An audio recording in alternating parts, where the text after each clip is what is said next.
귀걸이가 죄입니까? 함경북도 온성군 8월 28일 청년절입니다. 역전광장에는 음악이 흐르고 젊은이들이 모여 있어요. 거기에 20살 여자가 있었습니다. 귀걸이를 했습니다. 민소매를 입었습니다. 자석 팔찌를 찼습니다. 여름에 20살이 그런 거 하면 안 됩니까? 아니, 잠깐만요. 그게 죄가 되는 나라 얘기를 오늘 하려고 합니다. 근로단체 비서라는 사람이 그녀를 불렀습니다. 당당하게 올라갔죠. 이 정도면 무슨 좋은 일인가 싶었겠죠. 어린 마음에 폼 잡고 있었던 거예요. 그런데 갑자기 쌍욕이 쏟아졌습니다. 귀걸이 때문에, 민소매 때문에, 팔찌 때문에. 그리고 통보가 왔습니다. 내일 사상투쟁대회를 열 테니 비판서를 써서 군당 비서실로 오라고. 귀에 걸면 귀걸이, 코에 걸면 코걸이. 북한에서는 둘 다 국가전복죄입니다. 여러분, 이게 황당하게 들리죠? 이게 바로 지금 이 순간에도 평양 어딘가에서, 함경도 어딘가에서 똑같이 반복되고 있는 이야기입니다. 그리고 이 여자 비판서 쓰러 안 갔습니다. 대신 두만강을 건넜어요. 오늘은 그 이야기를 합니다. 북한이라는 체제가 어떻게 사람을 짓누르는지, 그 일상의 통제가 어디서 균열을 만드는지, 그리고 강 하나를 건너면 무엇이 달라지는지, 탈북 1세대 걸그룹 달래음악단 출신 임유경 씨 이야기입니다. 이 이야기를 시작하려면 먼저 어머니부터 짚어야 합니다.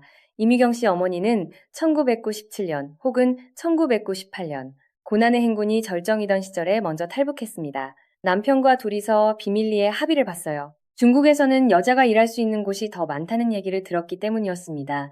어린 임유경과 여동생은 몰랐어요. 엄마가 그냥 중국에 간 걸로만 알았습니다. 탈북이라는 단어가 집 안에서 절대로 입 밖에 나오면 안 됐으니까요. 어린아이가 동네 다니면서 떠들면 큰일 나는 거잖아요. 온성 같은 국경 근처 마을에서는 중국 주파수로 통화가 가끔 됐어요. 그 통화는 항상 짧았습니다. 불안하게 커튼 쳐놓고 몇 마디 하다가 끊었어요. 아버지가 항상 하는 말은 딱 하나였습니다. 할 말만 하고 빨리 끊어. 돈만 보내. 그러다 어느 날 어머니가 전화로 한마디 했습니다. 나 한국이야. 한국이 어딘지를 몰랐어요. 북한에서는 남조선이라고 하지 한국이라고 안 하거든요. 남조선이 곧 대한민국이라는 걸 그렇게 처음 알았습니다. 그런데 그 순간부터 뭔가 크게 달라졌을 것 같죠? 한국이 좋은 나라라는 거 알게 됐으니까 탈북을 결심했을 것 같죠? 아닙니다. 이게 진짜 북한 체제의 작동 방식입니다. 달라진 건 감정이 아니라 돈의 액수였습니다. 어머니가 중국에서 보낼 때랑 한국에서 정착금 받아보내는 돈이 30배가 달랐다고 합니다. 30배요. 그 돈이 들어오기 시작하자 아버지의 머릿속에서 계산이 바뀌었습니다. 비밀만 지키면 된다. 그 비밀을 지키는 방법은 보위부와 안전부에 뇌물을 쓰는 것이었어요. 100만 원이 들어오면 50만 원은 그 사람들 몫이었습니다. 반을 나눠줘야 눈을 감아줬어요. 동네에서 이 집이 어떻게 이렇게 잘 사냐. 다들 눈치는 다 챘지만 아무도 신고하지 않았습니다. 왜냐고요? 신고하면 뇌물 수입이 끊기니까요. 이게 북한 사회가 굴러가는 방식이에요. 여러분, 이걸 임유경 아버지만의 특이한 생존 방식으로 보시면 안 됩니다. 이게 북한 사회 전체의 문법이에요. 공식 경제가 완전히 죽어 있으니까 비공식 뇌물 경제가 그 자리를 채웠습니다. 보위부는 주민을 위협하는 도구이면서 동시에 스스로의 수입원이에요. 알면서 눈 감아주는 게 그들의 직업이 됐습니다. 체제가 부패로 유지됩니다. 이 구조를 이해하지 못하면 북한이 왜 아직도 버티고 있는지 설명이 안 돼요. 공포만으로는 이렇게 오래 유지가 안 됩니다. 공포와 부패가 결탁할 때, 모두가 침묵을 유지할 이유가 생길 때, 그게 가장 질기고 끈적한 통제 구조가 됩니다. 신고하는 사람도 손해고 눈 감는 사람도 이득이 되는 구조. 북한 체제의 진짜 생명력은 미사일이 아니라 이 부패의 생태계에 있어요. 그리고 이 뇌물 경제가 아이러니하게도 정보 유통의 통로가 됩니다. 돈을 받고 눈 감아주는 보위부 사람들이 그 돈이 어디서 오는지 알고 있어요. 한국에서 온다는 걸 알죠? 그 한국이 어떤 나라인지 본인들도 어렴풋이 알고 있습니다. 그래서 아이러니가 생겨요. 체제를 유지하려고 뇌물을 받는 사람들이 그 뇌물을 통해 체제 외부의 현실을 가장 먼저 목격하는 사람들이 됩니다. 이 균열은 총으로 막을 수 없어요. 이미 시스템 안에 들어와 있으니까요. 더 기가 막힌 건 어머니 문제를 처리한 방식입니다. 아버지는 어머니를 서류상 사망 처리했어요. 행방불명에서 사망으로. 역시 뇌물로비로 됐습니다. 왜 그랬을까요? 북한에서는 출신 성분이 사람의 모든 미래를 결정합니다. 어머니가 탈북자 또는 행방불명자로 처리되면 두 딸의 성분이 오염돼요. 노동당 간부와 결혼하려면 좋은 직장을 갖고 싶다면, 정상적인 삶을 살고 싶다면 서류가 깔끔해야 합니다. 그래서 죽인 겁니다. 서류상으로.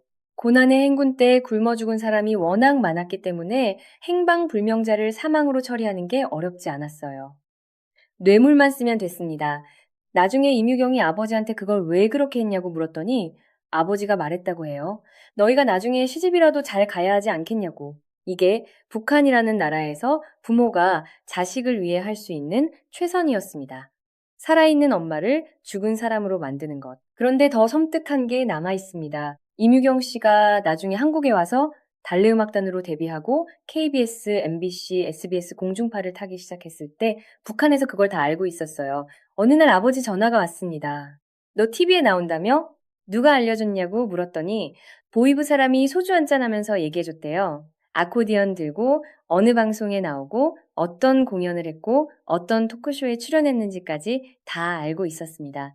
서울에서 공연한 내용이 평양 보이부 귀에 들어가는 나라예요. 아버지가 전화로 딱 한마디 했습니다. 정치적인 발언은 절대 하지 마라. 이거 웃을 일이 아닙니다.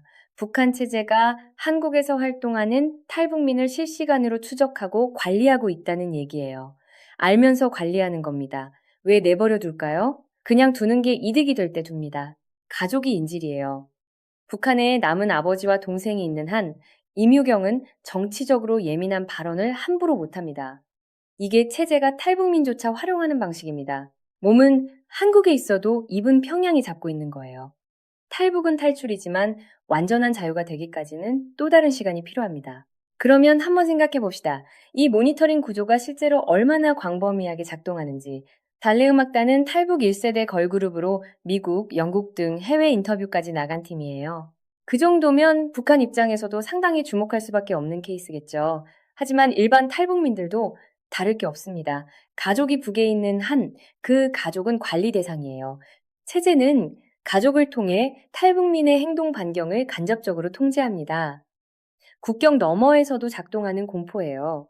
그래서 탈북민 커뮤니티에서 정치적으로 강한 목소리를 내는 사람들을 보면 대부분 북에 남은 가족과 연락이 완전히 끊어진 분들이에요. 그게 아니면 그 발언 자체가 가족에게 해가 됩니다. 그러면 이렇게 돈도 들어오고 아버지가 알아서 뇌물로 문제도 해결해주는 상황에서 왜 탈북을 결심했을까요? 임유경 씨 본인도 한국에 가야겠다는 생각을 단 한 번도 해본 적이 없었다고 합니다. 엄마가 없어도 엄마가 보내주는 돈으로 남부럽지 않게 살았으니까요. 그러면 대체 무엇이 그 결심을 만들었냐고요? 다시 처음으로 돌아갑니다. 8월 28일 청년절 귀걸이 사상투쟁대회 통보를 받은 그날 밤 집에 와서 아버지한테 얘기했어요.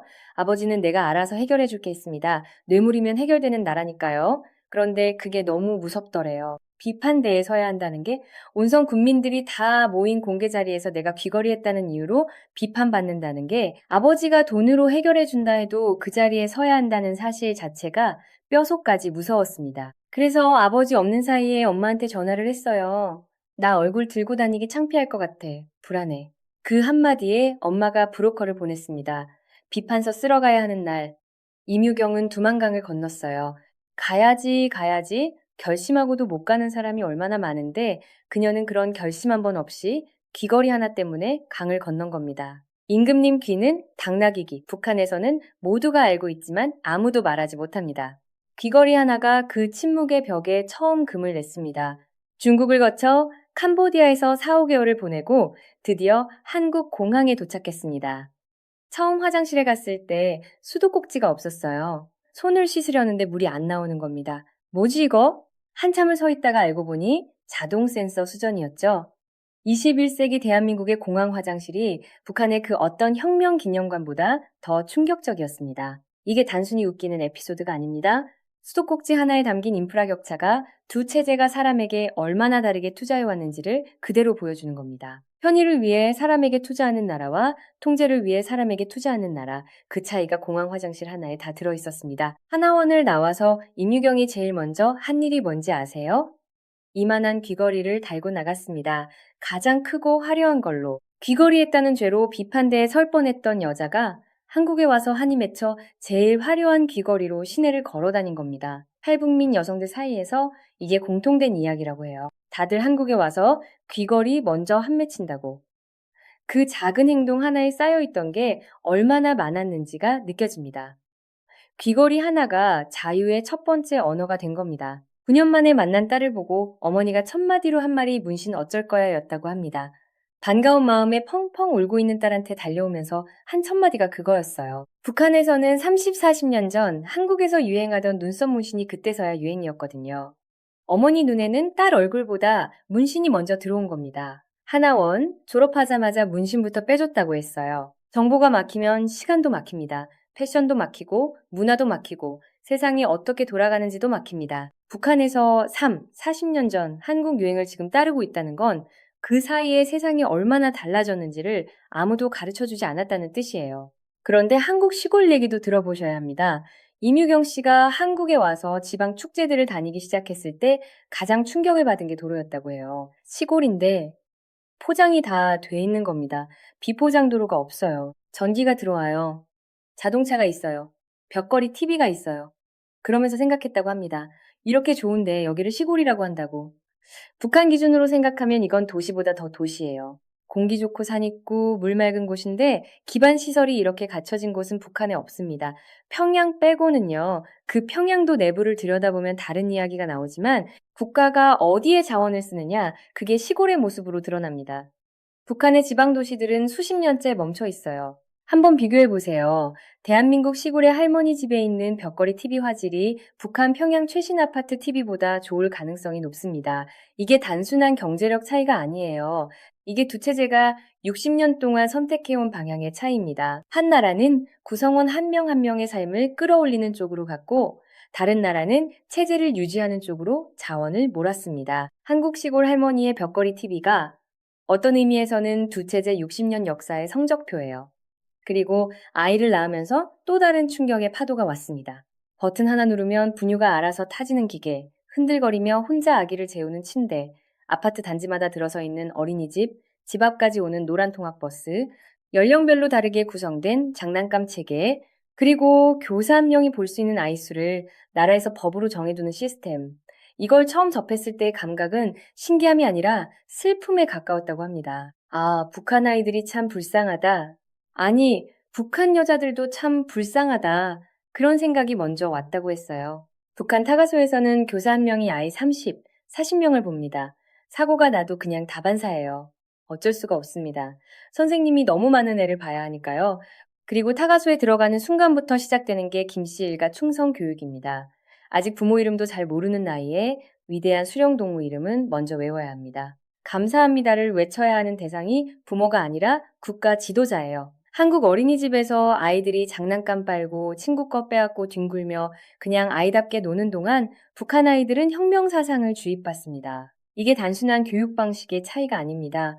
국가가 아이에게서 무엇을 뽑아쓰려 하는가 그 목적 자체가 다른 겁니다. 한국에서 어린이집은 아이를 보호하는 곳입니다. 북한에서 타가소는 아이를 체제에 묶어두는 첫 번째 고리예요. 이 차이가 20년 쌓이면 어른이 됐을 때 무엇이 되는지 임유경 씨 이야기가 그걸 보여줍니다. 귀걸이를 하면 비판대에 서야 하는 어른이 됩니다. 이 세뇌가 타가소에서 시작됐어요. 그 타가소 교육을 받은 아이가 20살이 되어 귀걸이 하나의 위협을 받는 나라에서 그 무서움 하나가 두만강을 건너게 만들었습니다. 임유경 씨가 딸한테 딸기를 씻어줬는데 한 입 먹고 배불러 했대요. 10,000원이 넘는 딸기 한 팩을.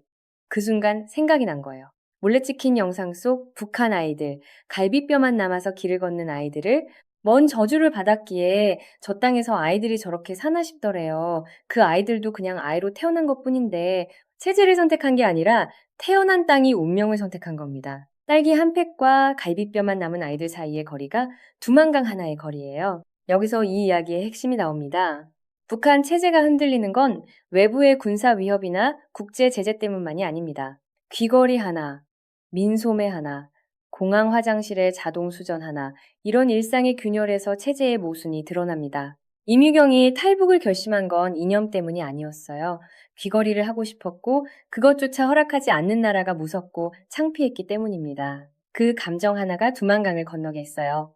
플라톤의 동굴 얘기 아시죠? 동굴 안에서만 살던 사람에게 바깥에 비친 눈을 멀게 할 만큼 낯섭니다. 처음에는 도망치고 싶어요. 하지만 한번 본 사람은 다시는 돌아가지 않습니다. 임유경에게 그 빛은 공항 화장실의 자동 수전에서 먼저 왔고, 그 다음엔 귀걸이에서 왔고, 그 다음엔 딸을 낳고 키우는 과정 내내 계속 왔습니다. 자유는 한 번의 사건이 아니라 계속 발견되는 것입니다. 이 말을 들으면서 저는 생각했습니다. 우리는 자유를 너무 거창하게 생각하는 경향이 있어요. 민주주의, 기본권, 헌법적 가치 맞는 말이에요. 하지만 그 자유의 가장 첫 번째 얼굴은 귀걸이입니다. 하고 싶은 걸 하고, 입고 싶은 걸 입고, 믿고 싶은 걸 믿고, 잘못됐다고 생각하면 말할 수 있는 것. 이 당연한 것들이 당연하지 않은 나라가 바로 저 북쪽에 있다는 걸 우리는 때로 너무 쉽게 잊습니다. 임유경 씨가 한국 와서 제일 크고 화려한 귀걸이를 달고 나간 날, 그건 단순한 한맺힘이 아니었어요. 수십 년 억눌린 인간의 가장 기본적인 욕망이 터져나온 거였습니다. 아이답게 노는 아이, 귀걸이하는 여자, 우울할 여유가 있는 사람, 이게 자유가 보장된 나라의 풍경입니다. 대한민국에서 가장 좋은 게 뭐냐는 질문에 임유경 씨는 한마디로 답했습니다. 자유, 교회 다녀도 잡아가는 사람 없고, 귀걸이에도 비판대에 안 세우고, 먹고 싶으면 먹고 자고 싶으면 자는 것, 살면 살수록 자유의 소중함을 더 절실하게 느낀다고 했습니다. 처음 한국에 왔을 때는 정신없이 돈 벌고 살다 보니 그 감각이 잘 안 왔는데 아이를 키우며 혼자 생각할 시간이 생기면서 더 크게 다가왔다고 했어요. 너무 편안해서 가끔 사는 우울증이 생기더라고 웃으면서 얘기했습니다. 이게 진짜 중요한 말입니다. 너무 편안해서 오는 우울증. 북한에 있었다면 오늘 먹을 걸 구하기 바빠서 그런 우울증 생길 겨를도 없었겠죠. 우울증이 생길 여유조차 자유의 증거입니다. 불행할 여유도 자유가 보장해줘야 가능한 겁니다. 임유경 씨가 마지막으로 한 말이 있어요. 사람은 좋은 세상에 적응하는 건 금방이지만 나쁜 세상에 적응하는 건 더 힘들다고. 한국에 와서 좋은 세상에 금방 적응했다고. 그게 사람이 원래 있어야 할 자리이기 때문이 아닐까요? 좋은 세상이 원래 사람이 있어야 할 곳이기 때문에 그쪽으로의 적응은 금방이라는 거죠. 북한이 유지되는 건 그 나쁜 세상에 억지로 적응하도록 공포로 강제하기 때문입니다. 공포가 없으면 아무도 자발적으로 그 세상에 남으려 하지 않아요. 그래서 귀걸이 하나에 사상투쟁 대회가 필요한 겁니다. 체제가 그만큼 취약하다는 증거예요. 물고기는 물을 모릅니다. 자유 안에서 태어난 사람은 자유가 뭔지 잘 모릅니다. 빼앗겨 본 사람만, 강을 건너본 사람만, 공항 화장실에서 수도꼭지를 찾아 헤매본 사람만 압니다. 지금 이 순간 북쪽 어딘가에서 귀걸이 하나 했다는 이유로 비판대에 서야 할 누군가를 우리가 기억해야 합니다. 그 체제가 무엇으로 사람을 통제하는지, 그 일상의 통제가 어디서 균열을 만드는지를 우리가 정확히 봐야 합니다. 북한 문제는 멀리 있는 외교 이슈가 아닙니다. 지금 이 시간에도 귀걸이 때문에 비판대에 설 사람이 있고 그 공포가 쌓여서 강을 건너는 결심이 나오고 그 결심이 쌓여서 체제의 균열이 갑니다. 보지 않으면 대응도 없습니다. 그리고 보는 것만으로도 이미 뭔가가 달라집니다.